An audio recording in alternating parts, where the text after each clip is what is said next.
किन्नर की सौतेली बेटी।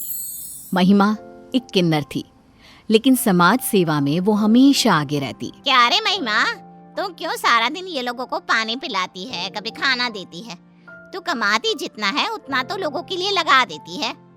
तो क्या करे, अपना कौन है दुनिया में जिसके लिए मैं ये बचाऊंगी रे। महिमा को हमेशा लगता कि काश कोई उसका अपना होता जिसके लिए वो जीती, लेकिन क्या करे, अब तो उसे इसी जीवन को लेकर आगे बढ़ना था। एक दिन एक बच्चा अपनी माँ से आइसक्रीम की जिद कर रहा था।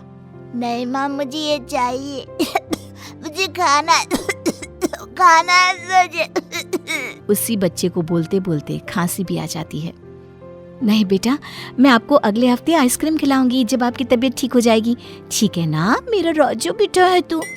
पर बच्चा जिद करने लगता है और जोर जोर से रोने लगता है। तुम मेरी मम्मा नहीं हो, गंदी मम्मा हो, तुम जाओ, मुझे तुम्हारे साथ नहीं रहना। नहीं बेटा, ऐसा नहीं बोलते। लेकिन बेटा तो जिद पर अड़ा रहता है। तभी महिमा किन्नर आ जाती है। बेटा, तेरी माँ तेरे को क्यों मना कर रही है, जानता है क्या? अरे तुम दूर रहो मेरे बेटे से। आप क्या बोल रही हैं, मुझे बताइए। बच्चा न जाने क्यों महिमा की ओर खींचा जाता है। देखो, जिसकी माँ होती है ना, वो बहुत भाग्यशाली होता है। तुम्हें जुकाम है ना, रात भर जब तुम परेशान होते हो तो तुम्हारे साथ कौन जागता है? बच्चा महिमा किन्नर की बात सुनकर माँ की ओर देखता है। और फिर जब तुमको भूख लगती है तो कौन तुम्हें तुम्हारी मर्जी का खाना बना कर देता है? कौन है जो सुबह तुम्हारे लिए जगता है? कौन है जो तुम्हारे स्कूल से आने तक तुम्हारी राह देखता है बिना कुछ खाए पिए? बच्चा इमोशनल हो जाता है। मम्मा, मुझे माफ कर दो, मैं आगे से कभी भी आपको ऐसा नहीं बोलूंगा। आप ही मेरी सबसे प्यारी मॉम हो। माँ को बहुत अच्छा लगता है। वो महिमा किन्नर से कहती है, आपका बहुत बहुत शुक्रिया, ये हमेशा ऐसे ही बिहेव करता है, लेकिन आज आपने इसे हमेशा के लिए ठीक कर दिया। वैसे आप तो किन्नर हैं, ये सब कैसे फील कर सकती हैं? वो क्या है ना, मेरे अंदर भी ममता है। मैं भी अपनी माँ को मिस करती हूँ। ये सब जो भी कभी मुझे नहीं मिला मैं किसी को देना चाहती हूँ, लेकिन मेरे पास कोई बच्चा क्यों रहेगा? क्यों नहीं, आप किन्नर हैं तो क्या हुआ? एक बच्चे को समझने और समझाने की जो कला है वही आपको मातृत्व सुख से मिलवा सकती है। ये बोलकर वो औरत चली जाती है, लेकिन किन्नर महिमा सोच में पड़ जाती है कि आखिर ये संभव है या नहीं। वो घर आ जाती है और पेंटिंग बनाने लगती है। महिमा को पेंटिंग का काफी शौक होता है। फिर अचानक उसके घर की घंटी बजती है। महिमा जैसे ही दरवाजा खोलती है, उसके दरवाजे में कोई प्यारी सी बच्ची छोड़ कर गया था। वो बच्ची जमीन पर पड़ी रो रही थी। महिमा इधर उधर देखती है, लेकिन उसे कोई दिखाई नहीं देता। वो बच्ची को लेकर पुलिस स्टेशन जाती है। देखो ना साहब, कौन मेरे दरवाजे ये बच्चा छोड़कर चला गया? पुलिस वाला किन्नर को देखता है और जोर से डांटता है। झूठ बोलते शर्म नहीं आती? अरे तेरे घर पर कौन अपनी बच्ची छोड़ेगा? चुरा कर लाई होगी। रुक रुक, अभी तुझे डंडे लगाता हूँ। अरे कैसी बात करते हो साहब? चोरी की होती तो क्या पुलिस स्टेशन लाती, बेच ना देती? अच्छा, ज्यादा जुबान चला रही है। चल लेकर जा बच्चा, और जिसका है ना उसे वापस कर दे, समझी? किन्नर बेचारी बच्चा लेकर चली जाती है। 2-3 दिन वो ये सोचकर बच्चे का ध्यान रखती है कि जिसका होगा वो आकर ले जाएगा, लेकिन बच्चा किसी ने गलती से छोड़ा हो तब तो लेने आएगा ना। फिर दिन बीतते हैं। महिमा किन्नर के दूसरे साथी। देख महिमा, तू है किन्नर जो सारा दिन बच्ची को गले से लगाए रहती है ना। मत बोल, बड़ी होगी तो रोएगी कि उसकी माँ ने उसे कहाँ छोड़ दिया। वहीं छोटी सी बच्ची थोड़ी सी बड़ी होती है तो वो महिमा के पास माँ माँ करके जाती है। माँ मेरे साथ खेलो ना। महिमा बच्ची का चेहरा देखती है और सोचती है कि उसके नसीब को वो कोसेगी जब उसे ये समझ में आएगा कि उसे पालने वाली कोई और नहीं बल्कि किन्नर है। ये सोचकर वो बाहर निकल जाती है। रास्ते में खड़ी होकर वो रो रही होती है कि वही महिला वहां आ जाती है जिसके बच्चे को महिमा ने कभी माँ का इम्पोर्टेंस समझाया था। अरे आप कैसी हैं? पहचाना मुझे? मैं वही हूँ जिसके बच्चे को आपने। अभी उस औरत के शब्द पूरे भी नहीं हुए थे कि महिमा आंसू पोंछती हुए कहती है, अरे कैसा है रे तेरा बच्चा? खुश तो रहता है ना तेरे से अब? अरे हाँ हाँ, बहुत खुश रहता है। उस दिन आपने बहुत अच्छे से बात समझाई थी, उसे याद है अब तक। महिमा को अच्छा लगता है। वो उसे शुक्रिया करके जा रही थी कि क्या हो गया, क्यों रो रही हैं आप? कोई तो बात है, मुझसे शेयर नहीं करेंगी? अरे नहीं नहीं, कुछ नहीं। आपने कभी मेरी समस्या दूर की, आज अगर मुझे मौका मिल रहा है तो मना मत करिए। महिमा किन्नर को भी जैसे अपनापन लगता है और वो अपने दिल की बात बोलना शुरू कर देती है। अब मैं क्या करूं? कैसे उस बच्ची को सिर्फ अपने स्वार्थ के लिए अपने साथ रखूं? बड़ी होकर वो कितना शर्म महसूस करेगी। बात तो आपकी बिल्कुल सही है, लेकिन आप ये कर सकती हैं कि उस बच्ची को किसी हॉस्टल में डाल दे, उसे पढ़ाए लिखाए, किसी लायक बनाए। हाँ ठीक बोलती है तू, अब मैं ऐसा ही करेगी। ये बोलकर किन्नर हंसने लगती है।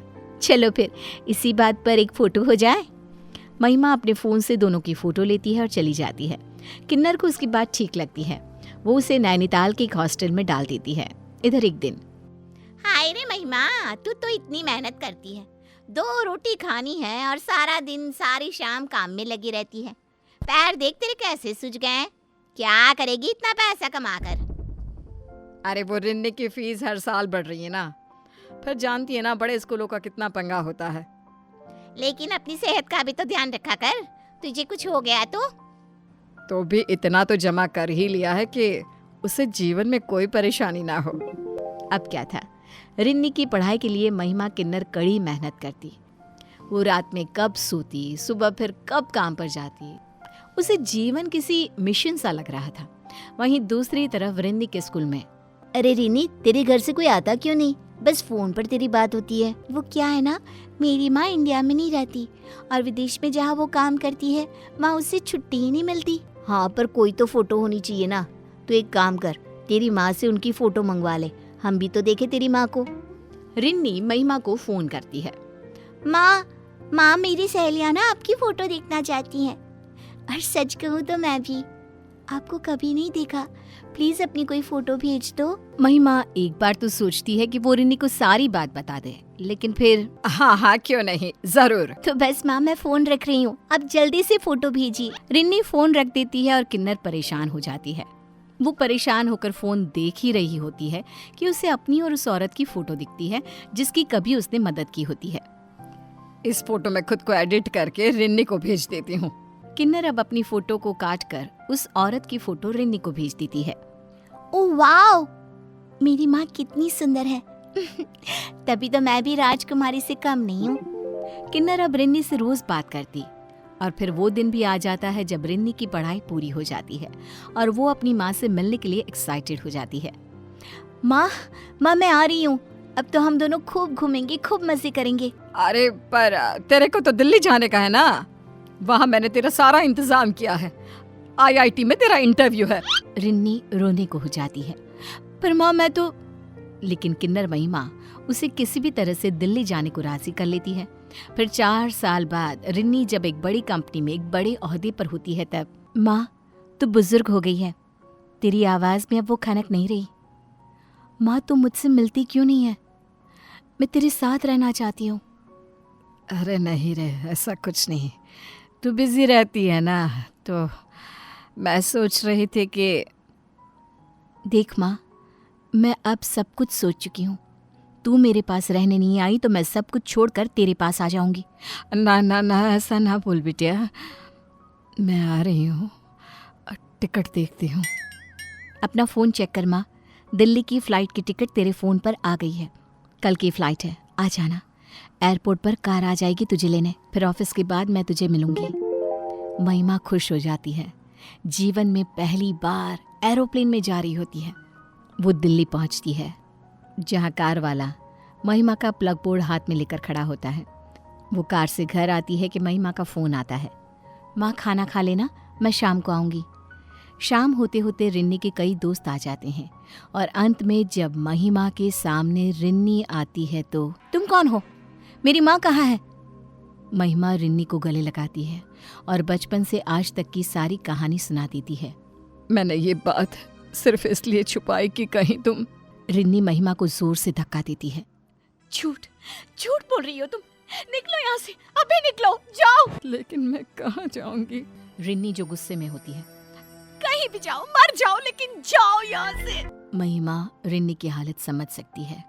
वो वहां से चली जाती है, लेकिन उसके जाने के बाद, रिन्नी, आज तुम जो कुछ भी हो महिमा के कारण हो, नहीं तो तुम्हारी माँ, उन्होंने तो तुम्हें पैदा होते ही छोड़ दिया था।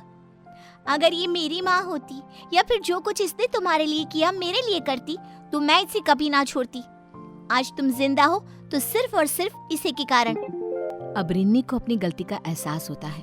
वो जोर जोर से रोती हुई रास्ते पर निकल पड़ती है। महिमा को पागलों की तरह ढूंढ रही होती है कि उसकी नजर पास के पेड़ के नीचे पड़ती है, जहाँ महिमा किन्नर रो रही थी। रिन्नी उसके पास जाकर उसके गले लग जाती है। माँ, मुझे माफ कर दे, घर चल माँ। नहीं बेटा, समाज में तुझे रहना है, मेरे साथ ये संभव नहीं। लोग क्या कहेंगे? मुझे जन्म देने वाली माँ ने मुझे मरने के लिए छोड़ दिया, लेकिन तूने मुझे वहां पहुंचा दिया जहां पहुंचने में बहुत पैसा, बहुत समय और बहुत बहुत प्यार लगता है माँ। मैं तेरे प्यार को समझ नहीं पाई, मुझे माफ कर दे माँ। रिन्नी महिमा को घर लाती है और अब दोनों शान से साथ रहते हैं।